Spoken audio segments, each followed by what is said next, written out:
evolução do tratamento, como eu disse desde o início, né, eu estou aí nessa caminhada há 20 anos. Eu não sei se... Tem pessoas aqui que têm o diagnóstico há mais tempo que eu, né, mas eu acho que são poucas também. Acho que aqui as duas aqui da frente. Né? 51 anos. Pois é, bem mais que eu, gente. Mas, enfim, imagina a Betinha, que tem 51 anos de diagnóstico. Naquela época nem tinha tratamento direito, né, Betinha? Eu, há 20 anos também, o que a gente tinha era Mestinon e prednisona. E olhe lá. E depois começou a azatioprina. Enfim, no início, há muitos anos atrás... Há muitos anos, não. Até poucos anos, na verdade. O tratamento para miastenia era muito restrito. Mas hoje, principalmente esse ano, né, doutora Gabriela, a gente tem visto assim, uma revolução quando a gente fala no tratamento para miastenia. E, obviamente, esse é um assunto de curiosidade de muitas pessoas. A gente quer saber o que tem de novo no mercado para os pacientes. E, obviamente, a gente não poderia deixar de falar sobre isso. Por isso, agora eu gostaria de convidar a doutora Gabriela Doucel. Como que... Doucel. Gente, o nome dela é chique, eu não sei pronunciar direito, desculpa, doutora. Ela vai falar para a gente sobre miastenia, do passado ao futuro, a evolução dos tratamentos e as novas perspectivas para os pacientes. A doutora Gabriela é neurologista, especialista em doenças neuromusculares pelo Hospital das Clínicas da Faculdade de Medicina de São Paulo, assistente preceptora em doenças neuromusculares da Residência de Neurologia do Hospital Santa Marcelina, professora, tutora em Neurologia da Graduação de Medicina da FANSM, colaboradora do Grupo de Miopatias do HCM USP, só sei que é da USP, Neurologia titular da Academia Brasileira de Neurologia. Doutora Gabriela, seja muito bem-vinda. Gente, a doutora Gabriela veio de São Paulo, então fez uma longa viagem para estar aqui com a gente. Muito obrigada pela sua presença. A palavra é toda sua.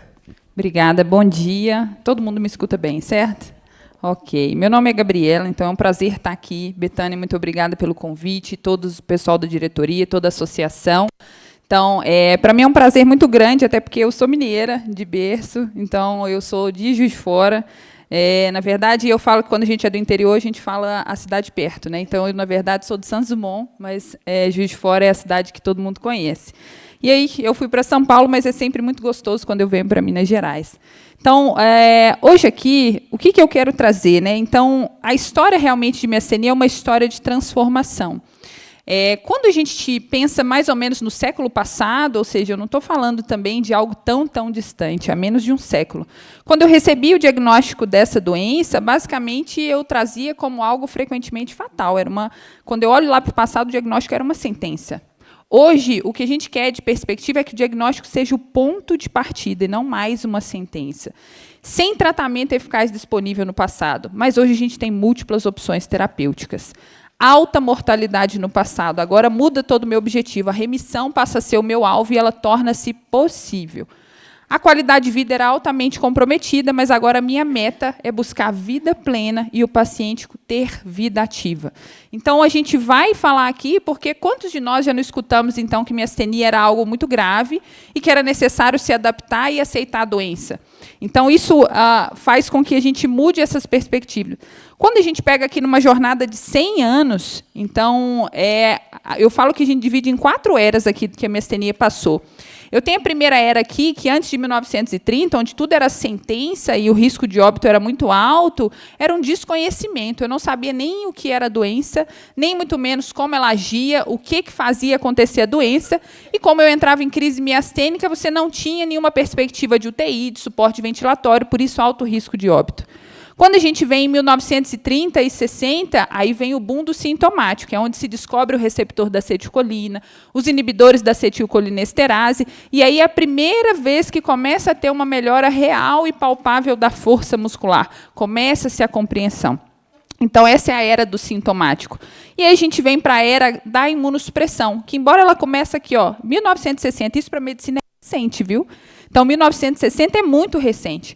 E eu trago até hoje porque ainda faz parte do nosso arsenal. Mas, se a gente for colocar mesmo, isso aqui é a base do corticoide, o corticoide como carro-chefe nessa era, e vem os poupadores de corticoide, que também vêm paulatinamente depois. Não é tudo aqui em 1960, isso é um contínuo. E aí, de 2016 até hoje, a gente traz aqui uma era de terapia-alvo. Aí eu começo a medicina de precisão. Eu pego a parte biológica de fato e eu vou trabalhar com aquilo, e isso tem que ser personalizado. E eu vou além, eu acho que a gente vai entrar numa quinta era, que é um futuro mais personalizado, que não só eu individualizo o tratamento, mas eu começo a trabalhar futuramente com biomarcadores para entender quem é o paciente para aquela medicação. O que aquilo está me dando de resposta e algo objetivo para além de escala. Isso já tem sido trabalhado e está em estudo. Então, isso é o que eu espero que a gente vá ter em breve. Por que é importante? A gente sempre vê um dilema, isso enquanto paciente, enquanto também cuidado do paciente. Eu vou tratar o paciente, ele vai controlar a doença, mas eu vou ter que lidar com os efeitos colaterais. E isso, principalmente, pensando no longo prazo. Então, o paciente ganha de peso, diabetes, hipertensão, osteoporose induzida por corticoide, glaucoma, catarata, alteração de humor, ficando irritado, compulsão alimentar, retroalimentando a ganha ponderal, e demora para agir quando a gente pensa nos poupadores de corticoide, além de também aumentar aí mais infecções. Então, a realidade de muitos pacientes foi, ok, eu tenho força, mas eu vou ter que lidar sistemicamente com outros problemas. Então, por isso que a medicina mais moderna hoje busca uma terapia mais de precisão, para que eu minimize isso. Ok, isso aqui eu vou trazer um caso clínico, que é ambiente SUS, então é onde a maioria está inserido, inclusive com dificuldades, que eu tenho aqui uma paciente que iniciou com pitose, uma diplopia, isso ela tinha 30 anos de idade, foi para a forma generalizada, chega para nós já num contexto de crise miastênica, isso lá em 2023, anticorpo antiaceticolina positivo. Como uma boa crise miastênica, ela recebeu imunoglobulina na crise, teve uma resposta, teve a extubação, foi de alta com o Mestinon, a princípio 4 vezes ao dia. A azatioprina foi escalonada ambulatorialmente até 2 mg por quilo e ela sai com corticoide a 1 mg por quilo, em dose alta. Dentro de 6 meses, nova crise miastênica. Então, mais uma vez, ela vai com imunoglobulina, tem a sua resposta, é otimizado a piridostigmina, ou seja, o Mestinon para 6 vezes ao dia. A azatioprina sobe no teto para 3 mg quilo dia e a prednisona para 1 mg continua. Então, já estou 6 meses com a prednisona a 1 mg. Então, isso vocês já pensam a repercussão que já vai vindo, ganho ponderal, acne, mais hipertensão, diabetes descontrolando e por aí vai. Ela está estável, mas aqui na medicina, e principalmente aqui nas escalas de miastenia, essa é uma escala que a gente vê o grau de incapacidade e gravidade que o paciente está. Então, quando eu coloco aqui um 3, isso significa que é moderado. Não está grave, mas também não está leve. E não está bom. Mas ela está estável, ela permanece ali por uns meses em moderado. E aí vai para a timectomia eletiva. E a paciente tem desejo de gestar. E isso, para a gente, é muito importante. Principalmente pensando em algumas outras terapias onde a gente não vai conseguir fazer, não deve, porque a paciente tem realmente o desejo, isso tem que ser respeitado, e é uma máxima que a gente precisa respeitar mesmo. Ela teve 3 meses depois da timectomia, nova crise miastênica, porque isso aqui, inclusive, tem que ser trabalhado no paciente. A timectomia ela não tem o seu efeito imediato, e a gente vai conversar disso um pouco depois. Mais uma vez, imuno na crise, ela já está no teto de azatioprina, o Mestinon está em 6 mg, estou aqui falando basicamente de 9 meses em prednisona, 1 mg quilo. A gente solicitou o rituximab nesse ano 2024, foi negado, e aí ela passa com ciclos mensais de imunoglobulina, porque ela responde a imuno, então mensalmente ela vai, e aí no início de 2025 a gente puxa essa escala para um 2B. O que é isso? Vai para leve. Mas leve com predomínio bulbar, ou seja, deglutição, mastigação, voz, respiratório. Então, é leve, mas olha o grau de repercussão que você tem nisso. A paciente, se falar muito, falha a voz. A paciente não pode comer tudo porque fadiga na hora de mastigar. A paciente quer engolir tudo, mas aí tem que adaptar a dieta para não engasgar. Então, é leve, mas é leve para quem? Né? Então, assim, essas escalas a gente tem que tomar muito cuidado para não deixar que isso também seja só um norte, sendo que a qualidade de vida do paciente é extremamente importante. E aí a gente consegue o rituximab para ela, e aí, enfim, a paciente hoje... Espera que não está indo... Aí o saldo de tratamento dela, então, porque o Ritux vai para 6 em 6 meses, a gente já fez para ela, nesses 3 anos, corticoide em dose máxima, e agora que está desmamando e está em 10 mg, mais o Mestinon em 6 comprimidos, e às vezes mais do que 6 comprimidos, mais azatioprina no teto, mais imuno mensal e mais o rituximab, para chegar aqui num leve. Também não foi em remissão completa. Então, eu cheguei aqui em 2A. Ok, muito ocasional. O leve, esse apendicular, esse A aqui é de apendicular, então é mais dificuldade para subir escada, pegar as coisas. Mas mesmo que seja leve e muito ocasional, ela ainda tem. Isso traz repercussão até no que ela adapta nas coisas do dia a dia. E aqui, mas a gente já puxou uma boa parte, ela começa o início de planejamento familiar, porque o tempo biológico urge, e também a gente conseguiu maior estabilidade. Então, você vê, tem um saldo muito alto para as coisas e a gente precisa cuidar disso mais precoce. Eu levei 3 anos para chegar num 2A, num leve ocasional, mas não em remissão completa ainda. Então, a fisiopatologia geral aqui, eu não vou puxar muito isso de forma específica, mas é importante que a gente entenda. Todo o meu comando motor, ele precisa chegar no músculo, ele precisa ir do nervo para comunicar com o músculo. Os receptores de acetilcolina fazem parte disso, a acetilcolina também, mas tem toda uma orquestra aqui que eu preciso que seja entendido. Quando eu tenho todo esse disparo aqui do potencial, toda a acetilcolina está estocada no meu botão pré-sináptico. Então, é nessa comunicação nervo e músculo, de fato. Isso precisa ser fundido na membrana para que se libere a acetilcolina. Uma vez que a acetilcolina ela cai na fenda sináptica, ela não é automaticamente ligada no receptor. Por isso que eu falei, a gente tem várias outras estruturas que fazem esse orquestramento. Eu tenho, e é muito conhecido já, eu tenho um complexo de MUSC e LRP4, que já é o MUSC mais conhecido e o LRP4 subindo aí também como um anticorpo aqui. E esse complexo ele tem uma via que acontece concomitante, que é essa via aqui da grina. Quando eu ativo esse complexo, a partir dele, os receptores da acetilcolina eles se agrupam, eles ficam estáveis, e só assim a minha acetilcolina é ligada no receptor. Então, guarda essa informação, que ela é extremamente importante. Se eu tenho um anticorpo anti-MUSC, eu atrapalho esse orquestramento, e até a acetilcolina para se ligar no receptor fica difícil. Mas o anticorpo acetilcolina ele é um pouco mais complexo quando a gente fala do ponto de vista imunológico para ataque, porque ele pode fazer o ataque ali de 3 tipos. Isso é importante até quando a gente vai pedir sorologia, porque eu preciso entender que eu tenho esses 3 subtipos e qual que é mais prevalente e qual que é menos prevalente. Então, eu tenho um subtipo aqui, que é o bloqueador, que diretamente esse anticorpo ele vai lá no receptor e não deixa a acetilcolina se ligar, ele bloqueia mesmo. E ele é o menos frequente de vir sozinho. Geralmente, eu venho positivo ele no exame na presença dos demais. Eu tenho outro que é o modulador. Então, eu pego esse anticorpo e ligo em 2 receptores ao mesmo tempo. Eu internalizo esses receptores, destruo esses receptores.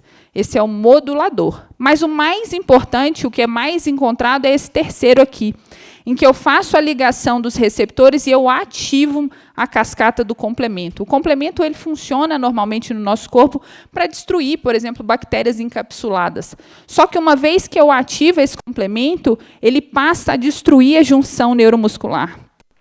E aí, por que isso é importante? Essa conformação da junção, está vendo que ela é em dobras e cristas. Eu preciso que ela seja assim para que toda a corrente elétrica, o potencial de ação que faz a minha força muscular aconteça.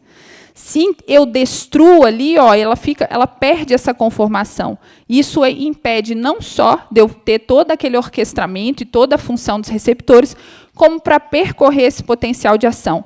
Isso não é só em figura bonita. Quando eu olho ali em microscopia eletrônica, eu consigo ver isso. Então, na microscopia eletrônica, quando eu tenho normal, ela está aqui em dobras e cristas, bonitinha. Mas quando eu estou cheio de complemento em deposição, aqui na acetilcolina, ela retifica, eu perco essa composição. A gente tem uma máxima na neurologia que é falar que o tempo é cérebro, e realmente o é. AVC é a nossa maior causa de emergência. Mas tempo também é junção neuromuscular. Eu preciso proteger essa junção para que ela não perca essa conformação. E o que seria, então, a refratariedade? Por que tem se urgido, então, tudo isso? Urgenciou, né, saber todo esse contexto e por que as novas terapias vieram. Porque é a nossa terapia convencional hoje, então, quando eu pego o sintomático, como o Mestinon, o corticoide, e um imunossupressor poupador de corticoide, ele é inadequado para controlar 10%, 20% dos casos. Mas isso aqui, se eu uso outros critérios, pode chegar a 40%. Porque alguns critérios onde só usa aquela escala de leve, vai falar, ok, funcionou, mas leve para quem? Leve se eu não consigo, às vezes, engolir direito, então, quando eu mudo o critério, isso pode alcançar 40%. O conceito, então, de refratariedade eu precisei de pelo menos 2 imunossupressores, ou então eu usei um imunossupressor, mas estou precisando de imunoglobulina ou plasmaféres, que são terapias de resgate. eu estou intolerante à medicação. Então, eu inicio azatioprina, às vezes o paciente faz anemia grave que eu preciso tirar. Eu inicio metrexato, às vezes ele faz alteração pulmonar que eu preciso tirar. Eu dou ciclosporina, às vezes ele faz alteração renal. Tem várias coisas que a gente tem que mapear quando inicia o remédio. Então, se ele também não está conseguindo tolerar, isso também é uma refratariedade. Ou então, mesmo que o paciente tolere, eu não estou conseguindo reduzir. Na hora que eu vou desmamar, o paciente recorre e reativa da doença. Então, isso também entra como conceito de refratariedade. Então, hoje em dia, muda. Esse aqui é um consenso alemão de 2023 que abriu caminhos para a gente olhar para a miastenia de forma diferente. Então, aqui, o conceito de atividade de doença, aí não me basta o paciente estar grave. Se eu estou ali naquele primeiro ano e o paciente, ele é uma escala 2, ou seja, leve, mais bulbar, ou seja, está com dificuldade de engolir, está com dificuldade de mastigar, a voz está alterada, ou então respiração, e ele teve 2 exacerbações que precisou de imunoglobulina ou plasmaférese, ele já entra como altamente ativo. Então, aquela minha paciente lá em 2023, ela já entraria aqui numa alta atividade de doença. Ou então, eu não estou no primeiro ano de doença, mas eu estou acompanhando esse paciente há 1 ano e ele está a 2A, pelo menos. Leve e de predomínio em membros, mesmo que ocasional, subindo escada, pegando coisa no alto, ou às vezes destreza da mão. Mas eu tive uma exacerbação grave que precisou de imuno ou plasmaférese, ele também é alta atividade de doença. Ou seja, a minha paciente também entra aqui. E fiquei 2 anos, então, tratando. Joguei o tratamento todo otimizado. Então, ele está com imunossupressor, ele está com todo o tratamento adequado, mas ele persiste numa escala leve, em membros, pelo menos, ele também está em alta atividade de doença. Então, perceba que aqui o leve a gente não vai tolerar mais. Então, eu não quero mais que o paciente tenha limitações. É óbvio que isso aqui é uma construção que a gente tem tido muito recente. Então, quais são os objetivos do meu tratamento? Como eu falei lá, eu preciso proteger a junção. Segundo, eu preciso remover da circulação as células que vão produzindo, ou então os próprios mesmo anticorpos. E eu preciso reduzir esse processo de autoimunização. Quanto mais tempo eu vou deixando isso acontecer, mais eu vou criando algumas células que vão se escondendo em áreas que medicação é difícil de alcançar, mais eu gero células de memória que vão estimulando mais anticorpos. Então, tempo realmente é junção neuromuscular. Mas, antes de tudo, todo o objetivo do meu tratamento ele tem que ser centrado no indivíduo, é no paciente. Então, qual é a idade daquele paciente? Que ocupação laboral que ele tem? Com o que ele trabalha? Qual que é o estado dele de performance para aguentar algumas terapias ou não? Quais são as comorbidades que ele tem? Porque isso me influencia muito para eu selecionar que terapia é adequada para aquele paciente. Qual que seria a comodidade posológica? Então, o paciente, às vezes, ele está no interior, às vezes, tomar uma terapia, dependendo do quão é frequente, é difícil para ele. Acesso, tem lugar perto? Quais são os objetivos de vida daquele paciente? A minha, por exemplo, tinha um desejo de gestar, e isso tem que ser respeitado. Qual que é a percepção de gravidade do paciente? Então, por isso que é muito subjetivo, a gente tem que escutar o paciente, não é só o que eu vejo em escala. Qual que é a percepção dele? E quais são as crenças pessoais? Tudo isso é levado em conta. E o nosso objetivo final agora muda. Então, eu preciso buscar uma remissão completa, ou, se for incompleta, que seja num estado de manifestações mínimas. O que seria isso? Então, a completa é aquele paciente que não tem sintoma nenhum. E esse completo não significa livre de remédio. Eu posso ter uma remissão farmacológica ou não farmacológica. O estado de manifestação mínima é aquele paciente que não tem impacto funcional nenhum. Ele não me traz sintoma. Eu vejo nos testes de fatigabilidade, na hora que eu vou fazer o exame físico direcionado, mas não está incapacitando o paciente a nada. Claro, se for farmacológico, isso não é às custas de efeito adverso. Não adianta o paciente estar assim, está com o xingoide de um corticoide. Então, a gente tolera somente se for grau 1, ou seja, efeitos adversos leves, que dá para levar. Então, que é aquilo que não vai incapacitar nem incomodar o paciente. E por que é importante a gente falar disso? Então, essa é uma meta-análise de 2020 que ela trouxe uma questão para nós que é uma questão de saúde pública. Quando a gente vai ver, a miastenia, 50% estão desempregados. Isso é um impacto financeiro, porque a gente está falando de uma população economicamente ativa. Outra coisa, esse é um artigo muito bacana de 2026, então, desse ano, que é uma coisa que a gente, como neuro, sempre vai conversando. E o que a gente pode aprender com a comunidade de esclerose múltipla enquanto de miastenia? São doenças completamente diferentes. Mas quais são os insights, né? a esclerose múltipla mudou também, teve um boom de novas terapias. E se mudou o entendimento, o atendimento, a classificação, e como que a gente pode aprender isso para nós, enquanto comunidade de miastenia? Como que a gente pode mudar também os nossos atendimentos? Por quê? Porque a esclerose múltipla antes era uma terapia de escalonamento. Eu começava com uma baixa eficácia, e conforme o paciente ia ou não respondendo, eu ia subindo. Só que agora não, a intervenção precoce melhorou o prognóstico a longo prazo. Então, eu vou para uma terapia agora de top-down, eu não escalono. Eu começo mais alto, e aí eu vou deixar o paciente sem incapacidade. Isso, em miastenia, também preveniria crises, melhoraria sintomas, reduziria os efeitos adversos de longo prazo, farmacoeconomia e interrompe o processo de dano na junção neuromuscular. Isso aqui é da esclerose múltipla. Se eu tenho uma intervenção, um diagnóstico precoce, uma intervenção precoce, sem tratamento, olha o grau de incapacidade ao longo do tempo que esse paciente tem. E com o tratamento, quanto mais precoce, ele quase não tem incapacidade mais. Quanto eu mais tardio fico, eu vou ganhando. Mas ainda assim, menos incapacidade do que aquele sem tratamento. Quando eu venho para comparar as terapias de baixa eficácia e alta eficácia, na baixa eficácia, ele ainda tem muita incapacidade. Na alta eficácia, quanto mais precoce, eu posso prevenir incapacidade de longo prazo.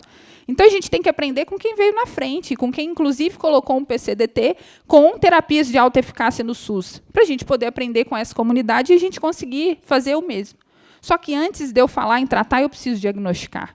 Esse é um artigo de 2024, que isso é da Europa, porque todo mundo acha que o problema é só no Brasil. Não é, não. Então, a gente pega aqui 387 pacientes e a média para ter o diagnóstico foi de 1 ano.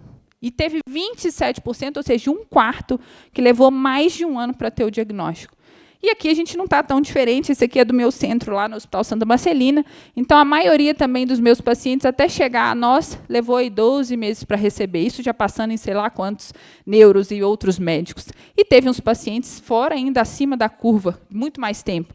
Então a gente precisa diagnosticar os pacientes, antes mesmo da gente falar de tratar. Até 2019, isso aqui é de literatura internacional, se eu confirmei o diagnóstico, esse paciente ele ia receber o sintomático e, se tivesse indicação, ele já iria para a timectomia.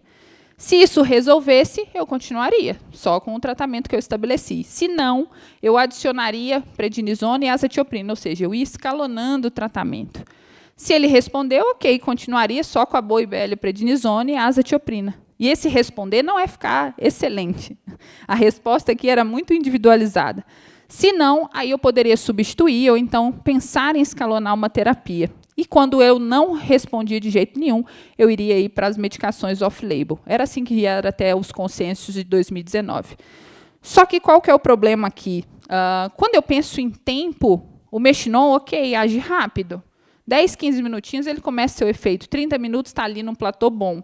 Mas depois de 2, 3 horas, ele já vai perdendo seu efeito. Só que essa é uma terapia sintomática. Ela não está agindo na raiz do problema. A prednisona não é que ela é ruim, ela entrega realmente uma resposta. E até mais rápida, 2 a 3 semanas. O problema é os juros que ela cobra depois. Mas quando eu venho para os imunossupressores, 12 meses é a média das azatioprina chegar numa eficácia. Quando eu venho para outros 6, 12 meses. Quando eu vou aqui para a timectomia, 1 a 10 anos. Então, também não é imediato. Teve uma galera do estudo que só lá perto dos 10 anos é que teve a resposta. E os de rápida, óbvio, eles são, por si só, rápidos, plasmaféres imuno. Então, geralmente, 1 a 2 semanas. Mas o tempo aqui ele é crucial, porque eu vou ficar esperando 12 meses o paciente todo cheio de incapacidade. Então, por isso que começou a se urgenciar.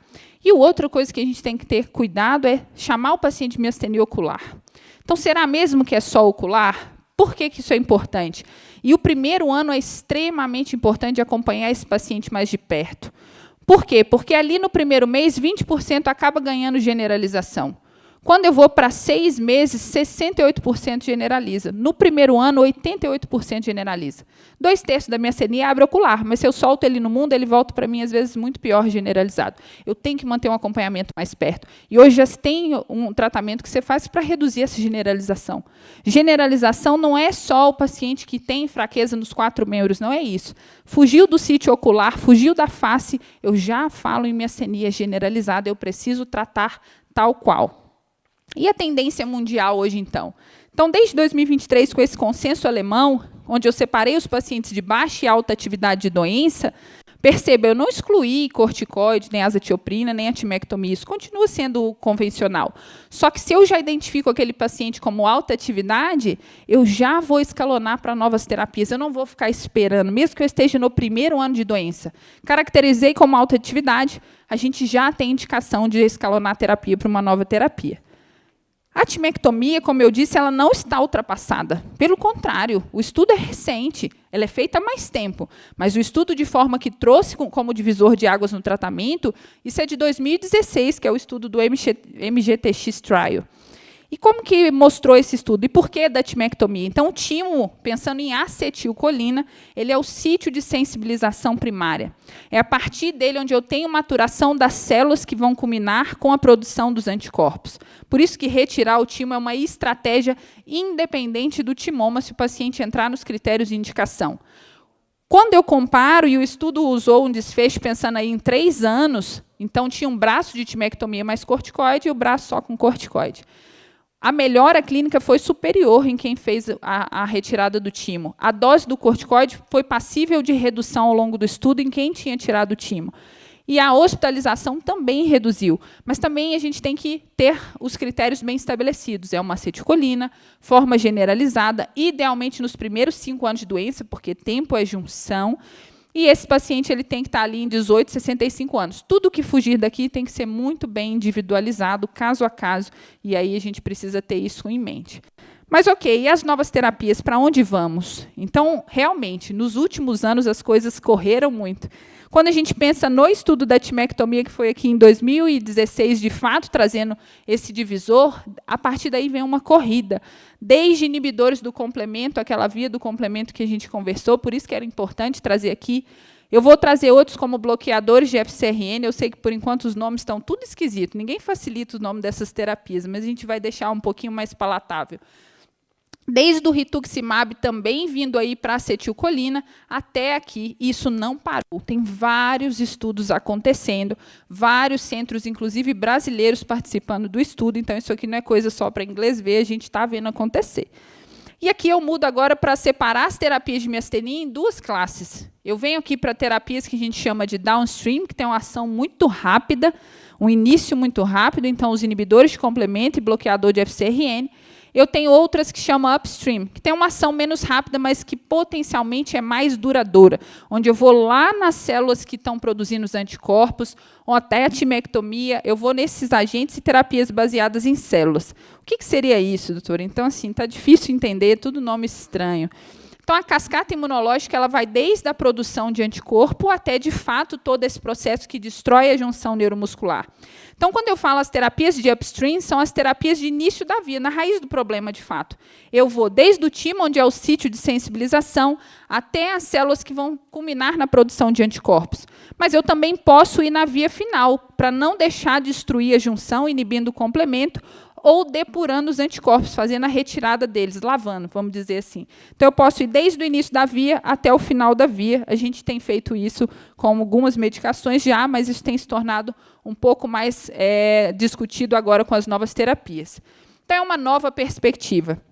E aqui eu quero trazer das 3 aprovações que a gente tem no Brasil, para a gente focar nelas e o que é, para que a gente entenda onde funciona e por que está sendo importante a gente falar disso.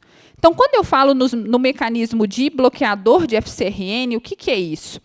Então, todo o nosso IgG, o anticorpo, ele tem uma meia-vida de circular no corpo. E para que ele ganhe mais meia-vida, ele é ligado a esse FcRn. Isso faz com que, na hora que ele vai passar, ele é reaproveitado, ele é reciclado. Ele volta para o sangue e ele fica mais tempo. Ou seja, se eu bloqueio essa estrutura, ele não vai passar esse reciclado. Esse anticorpo vai ser depurado. E a meia-vida dele cai. Então, eu jogo esse anticorpo para fora. O segundo aqui, que é o inibidor de complemento, lembra que eu falei, o ligador lá da acetilcolina é extremamente importante, porque eu ativo essa cascata de complemento e gero o que a gente chama de MAC, o complexo de ataque à membrana. E aí, realmente, eu levo à destruição. Então, quando eu inibo o complemento, eu estou querendo não levar essa destruição da junção neuromuscular. E eu tenho também os depletores de células B, que são as células que vão culminar na produção dos anticorpos. Então, eu quero reduzir essa população de células. E aí são as terapias hoje, são os 3 mecanismos do que a gente já tem de aprovação no Brasil, e a gente vai falar um pouquinho disso. Então, os inibidores de complemento, o racional é eu não gerar esse complexo de ataque à membrana, consequentemente, eu não destruo a junção e eu mantenho a morfologia que é necessária para que todo o potencial, para que a força aconteça. No Brasil, o que a gente tem hoje é o ravulizumab. O ravulizumab é do estudo Champion, ele é endovenoso a cada 8 semanas, ou seja, a cada 2 meses. É o primeiro aí que chegou no Brasil, mas a gente tem diversas outras que o Brasil participa. Então, todas essas 4 aqui foram apresentadas esse ano no americano, já com resultados positivos, e o Brasil é centro desses todos. Então, a gente mesmo participa desse e desse. Então, assim, vários outros, Patrícia está aqui também, participa de alguns estudos. Então, a gente acontece e ajuda também mundialmente, não só fora do Brasil que isso é feito. Como são terapias de downstream, olha esse gráfico aqui do ravulizumab. Então, quando você pega a pessoa que iniciou a medicação, aqui é a escala de ADL, que é a que muitos conhecem, então ela cai muito rápido e se sustenta. E quando eu saio da população que era placebo aqui e venho para a medicação, na primeira semana para a segunda semana, olha como é que eu caio rápido. Então, eu tenho um efeito de ação rápida, diferentemente do que hoje a gente tem de esperar 6, 12 meses. E isso vai também de forma objetiva na escala do que a gente usa enquanto médicos e pesquisadores de miastenia, que é o QMG, que também eu caio muito rápido e sustento. E quando eu saio da população que estava no placebo, também cai rápido e se sustenta. Então, são terapias de ação muito rápida. Dos bloqueadores de FcRn, como eu falei, então a gente não vai reciclar, e aí esses anticorpos eles vão ser degradados ao invés de retornar na circulação. No Brasil, aí é onde foi a classe que veio uma corrida aí nos últimos tempos, então, principalmente pegando aí 2025, 2026, a gente tem, eu vou puxar um aqui, que é o nipocalimab, que a diferença é que ele vem aqui para 12 anos de idade. Então, as formas juvenis, até então, elas não tinham possibilidade de escalonamento, nem um protocolado muito típico aqui, pensando em Brasil. Então, agora a gente tem para pegar a população infanto-juvenil também. Ele é endovenoso a cada 2 semanas, e você tem o rosanolixizumab, que é o primeiro subcutâneo. Então, agora com as canetinhas é mais fácil falar para a pessoa entender o que é uma medicação subcutânea. E ele é em ciclos. A diferença é que agora você vai fazer ciclos semanais, observa o paciente. Então, não necessariamente é uma terapia contínua. E o mesmo é o Efgartigimod, só que ele é endovenoso, e aí são ciclos de 4 semanas. O Efgartigimod lá fora tem mostrado estudo, né, já veio como positivo para, inclusive, soro negativa, e está indo também para a forma ocular. Então, quando você pega esses dois, então o ADAPT, que é o do Efgartigimod, mesma coisa quando eu venho para o ADL, rapidamente o paciente já melhora. Quando eu venho daqui, que é o do rosanolixizumab, também rapidamente o paciente melhora. E quando eu venho para o nipocalimab, também, rapidamente, o paciente melhora e sustenta, e nas escalas objetivas também melhora e sustenta. Por isso que são terapias downstream, são terapias de muito rápido efeito. Mas e os depletores de células B? Qual que é esse racional? Eu também quero reduzir essa célula para ela não ficar gerando anticorpo. Todo mundo já ouviu falar, imagino, do rituximab, mas existe agora um de amplo mais espectro, que é o inebilizumab.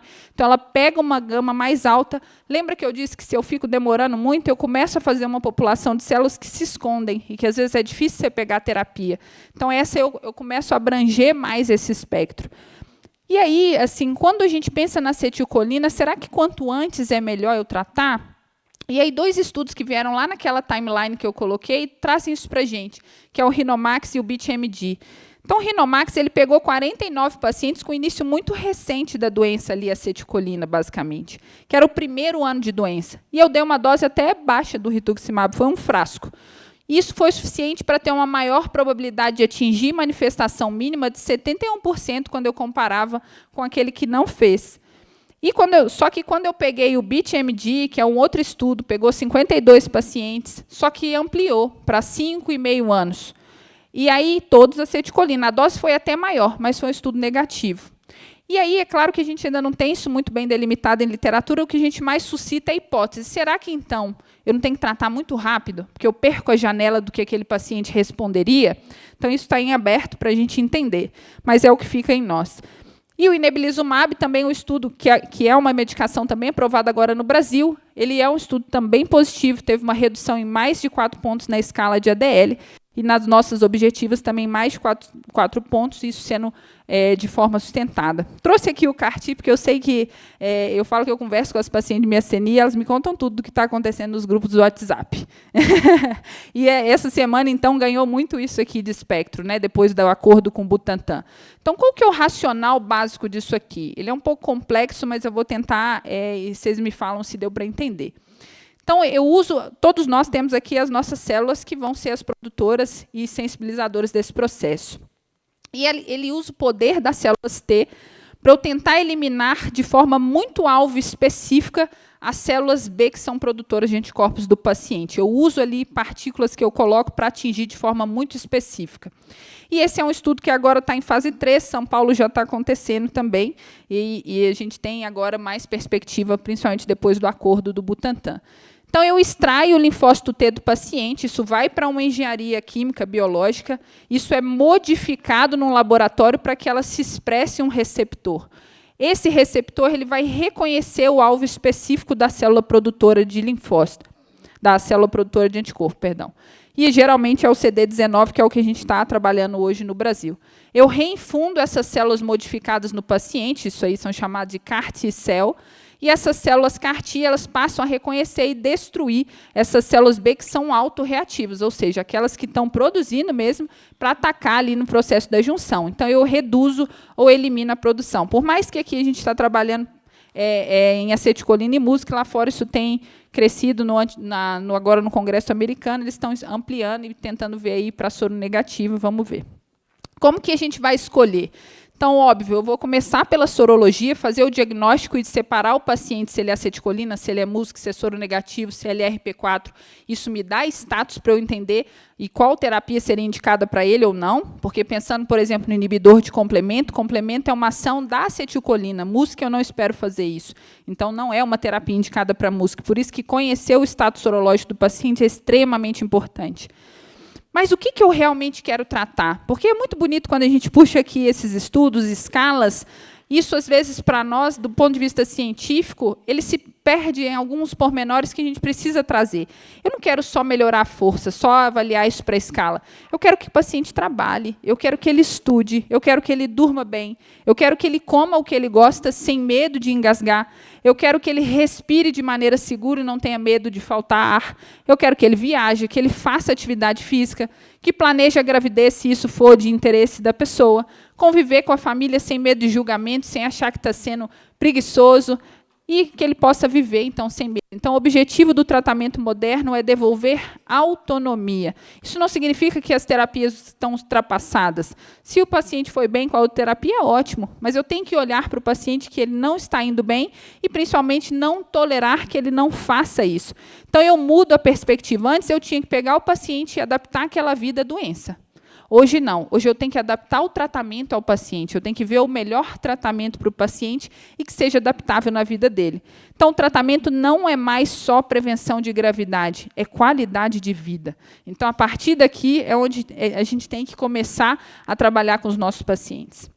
Qual que é o nosso maior desafio hoje, pensando nisso? O Brasil tem ampliado a sua faixa etária populacional. Então, a nossa população tem ficado mais idosa. Isso veio de diversas regiões do mundo, o Brasil não é o único. Então, a miastenia tem subido em incidência na população late onset, ou seja, a população mais velha. A incidência na população que a gente fala que é mais jovem, predominante de mulher, ela se mantém estável, mas a mais velha tem subido, aqui predominando geralmente em homens. E quando a gente pega aqui, esse estudo é de 2023, com a nossa terapia convencional hoje, eu tenho um risco muito alto de heterogenia pensando na população idosa, porque são população que já tem outras comorbidades. Então, às vezes, já tem diabetes, já tem osteoporose, já tem hipertensão, e eu vou dar corticoide.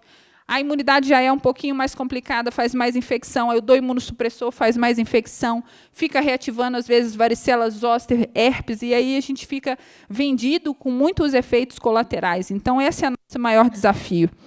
O presente, claro, já tem sido uma corrida, mas o futuro também nos anima para essa corrida continuar. E de aqui mensagens finais, então, para as novas terapias, eu queria trazer que o principal desfecho dos estudos foi o ADL, e o ADL ele é uma escala subjetiva, ou seja, está me importando muito mais o que o paciente me refere. Então, a voz do paciente hoje passa a ser o nosso foco principal. Faltam ainda estudos, então a pergunta sempre é qual que é melhor do que o outro. A gente ainda não tem estudos head-to-head, ou seja, comparando terapias para eu entender superioridade, até porque a doença ela não é homogênea. Cada paciente desenvolve a doença de maneira diferente. Então, não dá para eu botar todo mundo no mesmo balaio. Eu espero que isso futuro e já tem sido desenvolvido, e eu espero que isso venha a ser positivo para a gente conseguir usar na prática clínica, que a gente consiga identificar a partir de característica do paciente biomarcador, laboratorial e até mesmo usando a tecnologia hoje, para a gente selecionar a terapia específica que seja o melhor para aquele paciente. E que eu saiba monitorar, através de biomarcador, se o paciente está respondendo ou não, antes mesmo dele ter sintomas me mostrando falha terapêutica. Dados de mundo real vai nos mostrar ainda mais perfil de segurança, eficácia e a custo-efetividade. Então, quando eu falo de terapia convencional e todos aqueles efeitos adversos, isso toda vez que o paciente interna, isso é um custo muito alto de saúde pública. Será, então, que isso aqui não me traz mais custo-efetividade, farmacoeconomia? Se o paciente está 50% desempregado, ele também não gera dinheiro para o governo. Então, não adianta também eu achar só que o valor de terapia conta se eu não ir atrás da farmacoeconomia de fato. Falta ainda mais estudos para eu pensar na população que está começando mais idosa. Então, esse aqui a gente tem que individualizar mais. E falta dados ainda dessas terapias para gravidez e amamentação. A princípio, ainda fica como categoria C. Então, é isso que eu queria trazer. Assim, espero que tenha sido mais elucidativo e estou aqui disponível, inclusive, para dúvidas. Eu falo que a nossa missão não é só fortalecer músculo, prevenir gravidade, isso aqui faz parte, inclusive, do nosso tratamento, mas muito mais do que isso. A gente tem que tentar, ao máximo, devolver sonho, autonomia, trazer esse paciente para mais esperança e qualidade de vida, não prometer coisas que a gente não consegue prometer, o tempo, isso é muito variável, mas a gente não pode parar de tentar. Então, muito obrigada.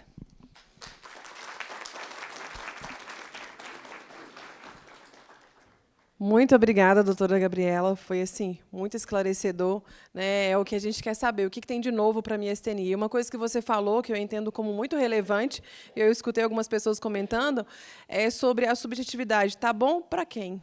Né? Às vezes um sintoma está incomodando, aí alguma pessoa pensa, ela está bem, tá, mas a questão de estar bem é muito relativo. Né? Então, isso me chamou muita atenção assim, na sua fala. Gente, alguém tem perguntas? Para fazer para a doutora Gabriela? A Aline ele já tem uma pergunta. Você leva o microfone, por favor, Aline? Tem mais microfone aí, Fábio? Isso é muito importante, porque quando a gente pega assim, a escala DL, por exemplo, a gente sempre quer puxar essa escala para menor do que 6. Só que, assim, menor do que 6, se o paciente pontua ali em diplopia, diplopia é muito incapacitante já. Então, se ele tem ali de mastigação, por mais que na escala dê 4, é 4 com muita limitação. Então, a gente está passando a não olhar só a escala e realmente entender do paciente.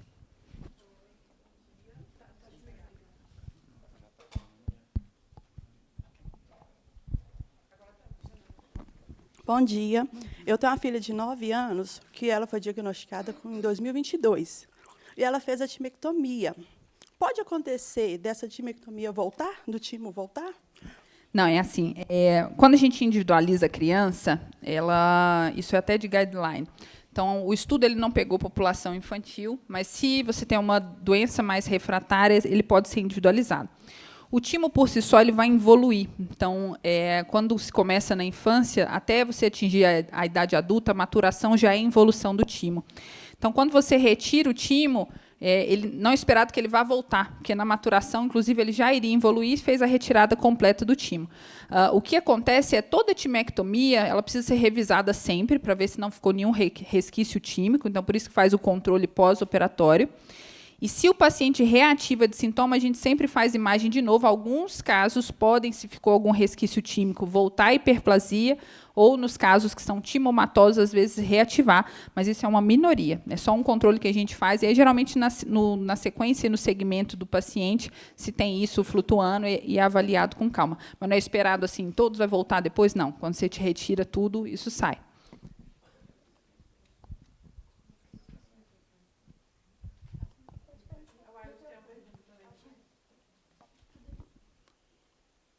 Bom dia. Bom dia. Sobre o estudo infanto-juvenil, ele abrange, partir de qual idade? Então, aqui no Brasil, a aprovação é para 12 anos. Mas fora você já está encurtando. Inclusive, por exemplo, o eculizumab, que é um que a gente não tem no Brasil, lá fora no FDA já é aprovado, inclusive, para faixa etária menor. E você tem puxado essa faixa etária em estudo menor. Então, provavelmente, nos próximos anos, a gente vai ter para uma faixa etária mais nova. Agora, assim, o que a gente ainda precisa, por exemplo, o Soliris é para acetilcolina. Então, também precisa ver sorologia e entender. Bom, mais alguém? E o diagnóstico através da eletroneuramiografia, ele enquadra em alguns desses estudos de nova geração? Os soronegativos, por exemplo, o Apgar-Tigmod, todos os critérios do soro negativo vai levar em conta a eletroneuramiografia. Tá? Então, o passo do soro negativo tem 2 gargalos aqui que tem que ser muito cruciais. Então, um é se realmente o paciente é soro negativo. Então, tem que ver quantas vezes dosou, como que redosou, quais subtipos foram. E o segundo ponto é que, no Brasil, hoje, a gente não comercializa o que é padrão ouro para detectar acetilcolina, que é o método CBA. Então, a gente não tem isso hoje aqui. Então, muitos dos pacientes também soronegativos ainda podem ser acetilcolina e só não foi detectável o método que a gente faz. Por isso que a gente redosa e muda, inclusive, os métodos que a gente tem no Brasil antes de falar. Segundo ponto, a eletroneuramiografia, ele entra como critério, ele é bem rigoroso quando pensa nos estudos, tem que ser uma eletromio muito bem feita, porque existe uma dificuldade muito grande, às vezes, da eletromio. E o outro, sempre que é soro negativo, tem que estar no radar, se também não é um LRP4, que em São Paulo isso hoje é comercializado, mas é muito caro, não é ainda de abrangência nem no SUS, nem na ANS, no rol da ANS, e também se for excluído congênitas do teste genético. Então, são os pontapés aqui, vamos dizer, iniciais, para a gente pensar nas novas terapias para o soro negativo. Então, quando vai para os estudos, tudo isso aqui que eu estou falando é rigorosamente avaliado. Mas, sim, tem estudos para soro negativo acontecendo. E já aprovação também. Fora, né? Só um minuto para pegar o microfone.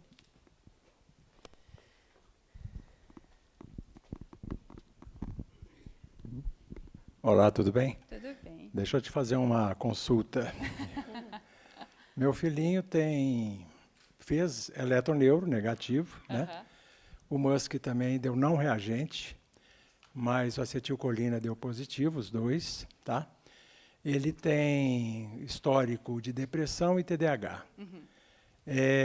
Ele teria que entrar dentro de um tratamento específico por causa dessa comorbidade, tem 31 anos. Por conta do TEA e TDAH, você disse? Não, é por causa da depressão, da medicação da depressão, medicação do TDAH. Tá.